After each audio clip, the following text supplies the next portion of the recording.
नमस्कार दर्शकों, स्वागत है आपका हमारे चैनल पीआर भक्ति पर। आज मैं आपके लिए लाई हूँ एक महाभारत की असीम गाथा जिसका टाइटल है शिखंडी का बदला।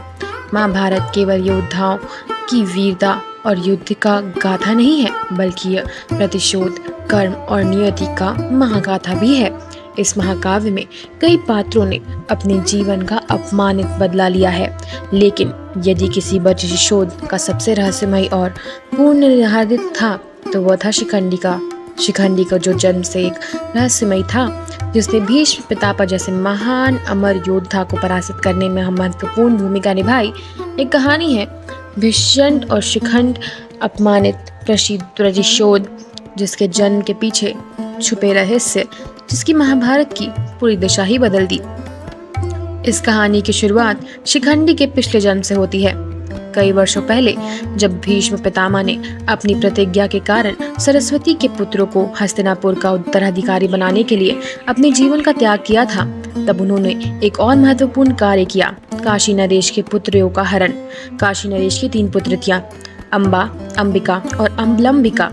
स्वयंवर में अपने वर को चुनने के लिए तैयार थी, लेकिन तभी भीष्म पितामह वहां पहुंचे और उन्होंने बलपूर्वक तीनों को अपने रथ में बैठाकर हस्तिनापुर ले आए, ताकि वो हस्तिनापुर के युवराज विचित्र विवार से विवाह करे। अंबिका और अवलंबिका ने अपने भाग्य को स्वीकार कर लिया, लेकिन अम्बा ने विद्रोह किया। अम्बा ने भीष्म से कहा, हे भीष्म, मैं पहले जैसे ही राजा सवाल से प्रेम करती हूँ और मेरा मन उन्हें अपना पति मान चुकी हूँ। मुझे मुक्त कीजिए ताकि मैं अपनी प्रेमी से विवाह कर सकूं। भीष्म को यह सुनकर अम्बा को छोड़ दिया, लेकिन अब जब अम्बा राजा श्वाल के पास पहुंची तब राजा श्वाल ने उसे स्वीकार नहीं किया। अपमानित और निराश अम्बा फिर से हस्तिनापुर आई और भीष्म से विवाह करने की विनती की, लेकिन भीष्म ने अपनी प्रतिज्ञा के हवला उसने प्रसारित अस्वीकार कर दिया।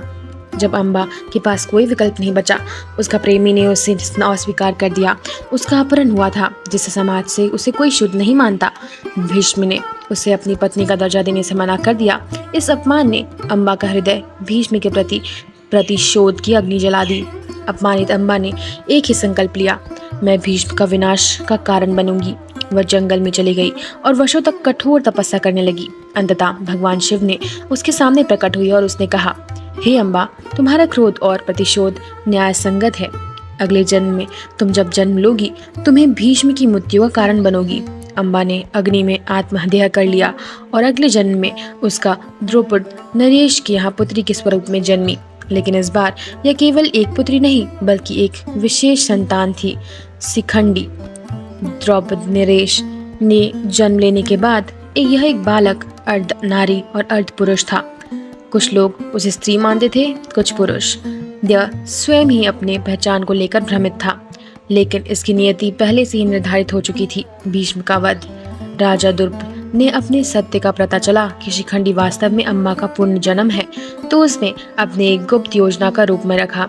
शिखंडी को युद्ध का विधि सिखाई गई और एक पराक्रमी योद्धा बनाकर खड़ा हुआ। जब महाभारत का युद्ध हुआ तो भीष्म पितामह कौरवों की सेना के सेनापति बने।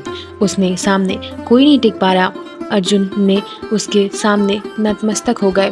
भीष्म, द्रौपद और युधिष्ठिर कोई भी भीष्म को पराजित नहीं कर पाए। भीम जब तक जीवित थे, पांडवों की जीत असंभव थी। युद्ध के 10वें दिन श्री कृष्ण ने अर्जुन से कहा, अर्जुन, भीष्म को पराजित करना असंभव है, लेकिन यदि शिखंडी युद्ध के सामने आए तो भीष्म उन पर अस्त्र नहीं उठाएंगे। अर्जुन ने आश्चर्य से पूछा, माधव ऐसा क्यों? तभी कृष्ण ने बताया, भीष्म को यही ज्ञात है कि शिखंडी अम्बा का पूर्ण जन्म है। वो इस नारी को इस नारी मानते हैं और नारी पर शत्रु ठाने का धर्म उन्हें स्वीकार नहीं है। ये सुनकर अर्जुन ने शिखंडी को अपने रथ के आगे कर दिया। जब शिखंडी ने भीष्म पर बाण चलाना शुरू किया तो भीष्म अपने हाथ नीचे कर लिए और कहा, मैं कभी किसी नारी पर शस्त्र नहीं उठाऊंगा, यह मेरी प्रतिज्ञा है। भीष्म ने स्वयं को शिखंडी के वारों के लिए प्रस्तुत किया और जब अर्जुन ने अपना गढ़वीर उठाया और भीष्म के प्रचंड बाणों से वर्षा कर दी, भीष्म का पूरा शरीर बाणों से ढक गया। उन्होंने युद्ध भूमि में गिरते हुए कहा, धर्म की योजना पहले से ही निश्चित हो चुकी थी, यह मेरी नियति थी। उन्होंने अर्जुन से कहा, मैं तब तक मृत्यु को प्राप्त नहीं करूंगा जब तक सूर्य उत्तरण नहीं होगा। भीष्म 58 डेज तक बाण की शिक्षा पर लेटे रहे और फिर उन्होंने अपना त्याग दिया प्राण। शिखंडी ने अपनी प्रतिज्ञा पूरा किया। शिखंडी का जन्म केवल एक योद्धा के रूप में नहीं हुआ था, बल्कि वो अधूरी इच्छाओं, अपमान और प्रतिशोध का प्रतीक था। उसने अपने पूरे पूर्ण जन्म का प्रतिशोध लिया। उन्होंने अपने सिद्ध कर दिया कि अधर्म की अंत निश्चित है। उसने भीष्म जैसे अमर योद्धा को पराजित करने में महत्वपूर्ण भूमिका निभाई। अधर्म का अंत निश्चित होता है। कोई भी प्रतिज्ञा न्याय धर्म से बड़ा नहीं हो सकता। हर काम फल और अवश्य जरूर मिलता है। शिखंडी की यह कहानी हमें सिखाती है कि न्याय और प्रतिशोध की हमारी सीमा होती है, लेकिन अंततः सत्य की विजय आवश्यक होती है। धर्म के चक्रों का कोई रोक नहीं होता। तो दोस्तों, यह थी आज की कहानी। मिलते हैं ऐसी किसी नए वीडियो के साथ। देखने के लिए धन्यवाद।